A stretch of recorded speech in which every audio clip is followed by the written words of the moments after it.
जय जय जय जय शाश्वतम् आदिनाद ब्रह्म ओंकार शाश्वतम्।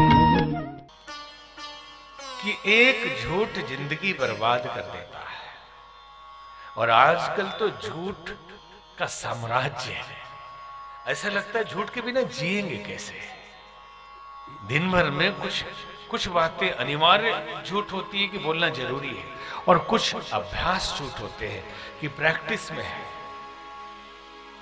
करते करते बोलते बोलते इतना अभ्यास झूठ का हो जाता है कि उस दिन झूठ न बोले तो खाना न पचे, ये भी हो जाता है।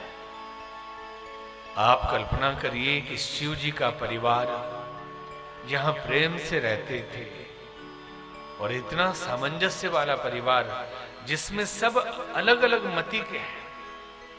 शिव जी का वाहन बैल और देवी मैया का वाहन शेर। अभी दोनों एक साथ रहेंगे तो क्या होगा, आप कल्पना करिए। शेर और बैल एक घर में रहते थे, फिर भी एक दूसरे से कोई दिक्कत नहीं। और गणपति जी की सवारी मूस चूहा, और कार्तिकेय जी का मोर, शंकर भगवान का प्यारा सांप, और मोर खाता है सांप। ये सब एक दूसरे के विरोधाभासी एक साथ रहते थे, कोई दिक्कत नहीं। लेकिन एक दिक्कत आई, झूठ। एक झूठ ने, कोशिश करें कि जितना कम बोल पाए। अगर हम बोल भी दें कि आप झूठ ना बोलो, तो क्या जाके आप बोलना शुरू कर देंगे सत्य? कम बोलिए, जहां अनिवार्य न हो तो मौन हो जाइए। लेकिन कुछ लोगों की आदत होती, जरूरत नहीं वहां भी दो चार झूठ मार ही देंगे। जहां आवश्यक हो, जीवन रक्षा का प्रश्न हो। कहते हैं कि एक जगह एक गाय आई, और एक संत ने व्रत ले लिया था कि मैं झूठ कभी नहीं बोलूंगा। ये व्रत ले लिया था। और उधर से कसाई आया, उसने पूछा कि आपने गाय को देखा है जाते हुए? बोले जिसने देखा वो बोल नहीं सकता,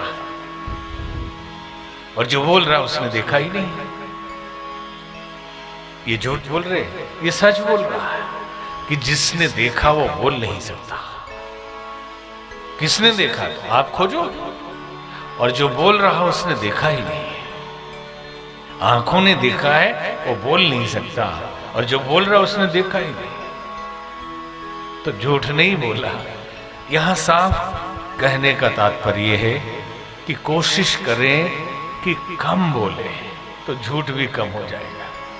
बहुत अनिवार्य बोलना हो तभी बोले, न तो बड़ाई में ढकेलते जाए झूठ पर झूठ, वो आदत पड़ जाएगी।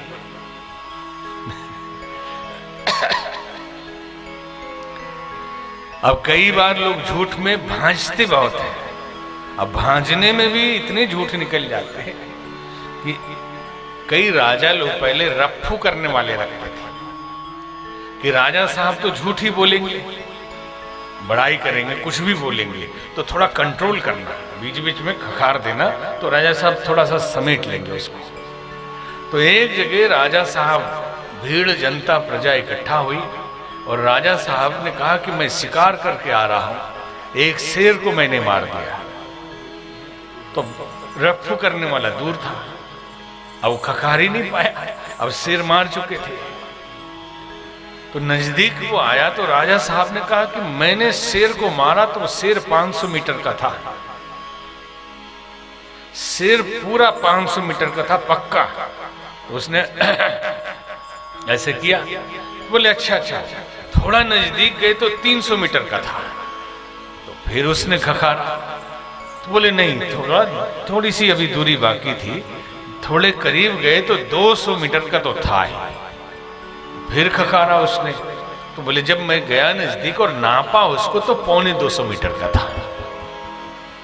तो फिर खखारने लगे, तो कहता अब का, अब तो नाप दिया, अब तो नाप दिया, अब कहां, इसके नीचे जाएगा ही नहीं।